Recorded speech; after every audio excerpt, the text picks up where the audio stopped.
Back in April 1987, love was truly in the air for Tony Cacciotti and Valerie Harper. The bride and groom had just exchanged their vows to lawfully become husband and wife.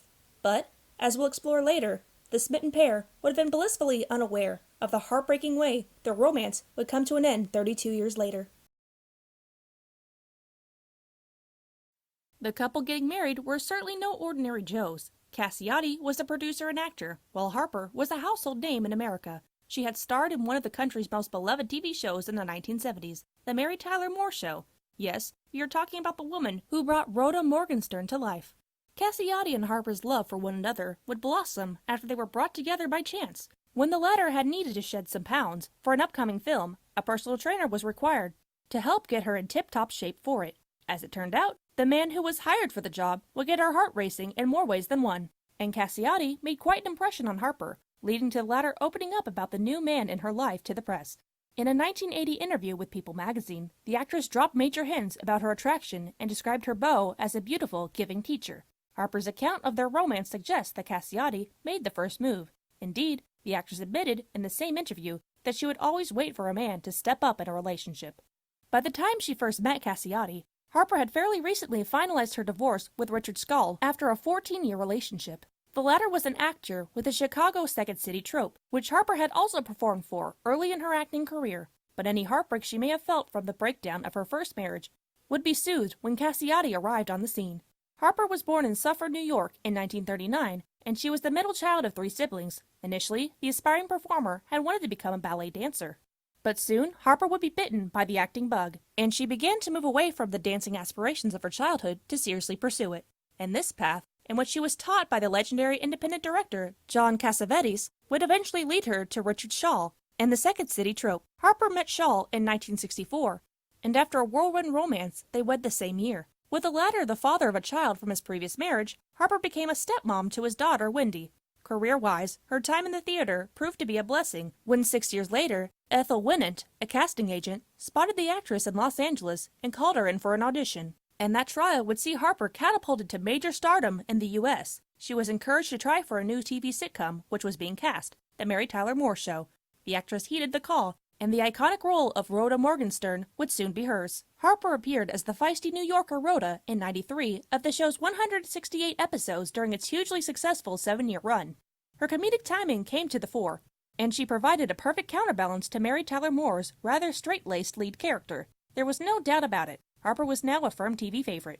Harper's performance as Mary Richards' Jewish widow dresser pal who lived upstairs led to a critical and popular acclaim. Incredibly, the star took home the Emmy Award for Best Supporting Actress 3 times in a row, and the burgeoning popularity of her character would ultimately lead to the creation of the spin-off series Rhoda in 1974. Harper returned to the Mary Tyler Moore Show from her own star vehicle for 2 episodes, appearing in 1975's Mary Richards Falls in Love, and the aptly titled The Last Show 2 years later, when in 1978 her own 110-episode series came to an end. But on a more personal note, that year would also bring the collapse of her first marriage. Harper and Dick Schull, who appeared on The Mary Tyler Moore Show and contributed as a writer, filed for divorce after over a decade together. But the separation was highly admissible, and the actress revealed that the pair remained good friends, even as the divorce was being finalized. Fortunately for Harper, in the not-too-distant future, she would go on to meet the man who would become the enduring love of her life, Tony Cacciotti.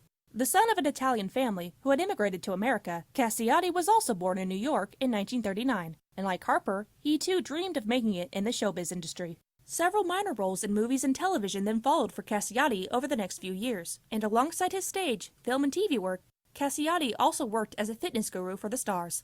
Casciotti's expertise as a personal trainer saw him land an A-list client such as John Travolta and Richard Gere, who he helped tone up for the latter's role in American Gigolo. The fitness guru even went on to write a book about health and fitness, entitled The Cacciotti Method, the feel-good-about-yourself workout. But perhaps most importantly, the role helped him find love with Harper.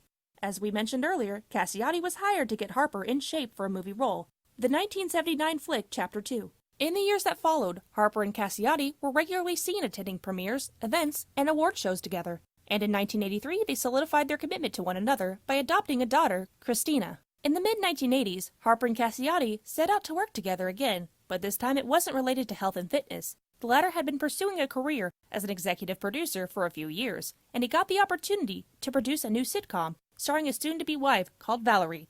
However, things didn't exactly go to plan. Harper starred as working mom and pilot's wife Valerie Hogan on the show before being sacked by Lorimar Television at the end of season 2 over a contract dispute. The relative newlyweds then had their mettle seriously tested when they became embroiled in an ugly lawsuit over the pay issue. Over the course of a trying year, Harper was sued for $70 million, and she responded by suing Lorimar and NBC back for more than double that. Eventually, the couple was vindicated when an LA Superior Court jury voted unanimously in their favor. Harper alone picked up a cool $1.4 million in lost wages, as well as considerably higher sum through loss of potential profits. Cacciotti and Harper's love for one another remained undimmed throughout the 1990s and 2000s, during which time the latter found work in a variety of TV shows and movies. She would also make a return to theater in an acclaimed role as Tallulah Bankhead in the Matthew Lombardo play Looped. But in 2009, the couple's life together was turned upside down when Harper was diagnosed with lung cancer. The news must have come as a bit of a shock to the couple. Harper had never smoked cigarettes in her life, and she'd continued performing on stage and screen as she got closer to her 70th birthday. There may have been a hereditary link, however, as Harper's own mother had also succumbed to the illness. Nonetheless, Harper and Cacciotti decided not to go public with the news and carried on as normally as they could. Instead, Harper quietly went into surgery, and a lobe in her lung was successfully taken out. The couple soon got some positive news. Numerous scans of the star's chest came back without any sign of cancer. Harper then continued with her still vibrant career by reprising her role in the Broadway comedy Looped and appearing on a number of TV shows. But 4 years on from her first cancer scare, it became apparent that something was amiss with Harper again. During rehearsals for another Broadway run of Looped, she started finding it hard to remember her lines and struggled to speak. Sadly, the star apparently then collapsed on stage during rehearsal and was taken back to hospital again. Doctors soon took a scan of Harper's brain, and it turned out that her cancer had returned. Medical staff discovered that the actress had leptomeningeal carcinomatosis, a condition which is caused when cancer cells spread into the membrane which protects the brain. Cacciotti was told by doctors that the survival rate among people with leptomeningeal carcinomatosis was around 3 months on average. Sadly, the devoted husband then faced the agonizing task of having to tell his beloved wife.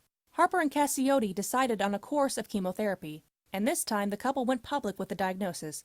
The popular star was inundated with messages of support, and the treatment that she undertook went much better than expected. Incredibly, Harper exceeded doctors' expectation, and by the fall of 2013, she was taking part in the 17th season of Dancing with the Stars. Though she didn't manage to win the popular TV dancing competition, Harper won the hearts of the show's viewers. And talking of her condition, she told Good Morning America at the time, "My doctor's a neurologist. They are just delighted that I'm moving in the right direction. And my husband said, 'Let's just buy time, Val.'" But Cacciotti was really struggling to come to terms with his wife's diagnosis. The couple's daughter, Christina, explained to Closer Weekly in 2019, "He is terrible when it comes to death. My mom is the center of his world. From personal to professional, she is his everything." With continuous treatment and support from her family, Harper refused to completely give up her career. She continued to appear on TV screens, including in an episode of sitcom Two Broke Girls, and the star lent her voice talents to The Simpsons and American Dad. However, things sadly took a turn for the worse in 2019. Harper's health was in rapid decline, and her medical expenses were rising. Her daughter revealed to the Daily Mail in late July that her mom had been in hospital for a total of 5 weeks in 2019. As a result, a family member set up a GoFundMe page to raise funds for Harper's medical costs, and over $60,000 was secured. However, it was later closed due to an unnamed entertainment industry figure stepping in to foot the bill. But not long after her medical costs were properly covered, doctors then offered the family some difficult advice. Medical staff recommended that Harper be moved into a hospice for the final chapter of her life, so she could receive the care that she needed. But her devoted husband had other ideas, and he decided against it. Cacciotti then took to Facebook to explain his reasons for doing so. "I have been told by doctors to put Harper into hospice care, and I can't, because of our 40 years of shared commitment to each other, and I won't because of the amazing good deeds she has graced us with while she's been here on Earth." Cacciotti wrote on the actress's official Facebook page. Cacciotti had made a solemn promise to be beside his true love right until the very end, and the devoted husband kept to his word, caring for Harper at home until her death on the morning of Friday the 30th of August, 2019, at the age of 80. Tribute soon poured in for Harper, who had touched the lives of many through her lovable characters like Rhoda and via her own larger-than-life personality. But few will feel the loss more than Cacciotti, her devoted husband of 32 years.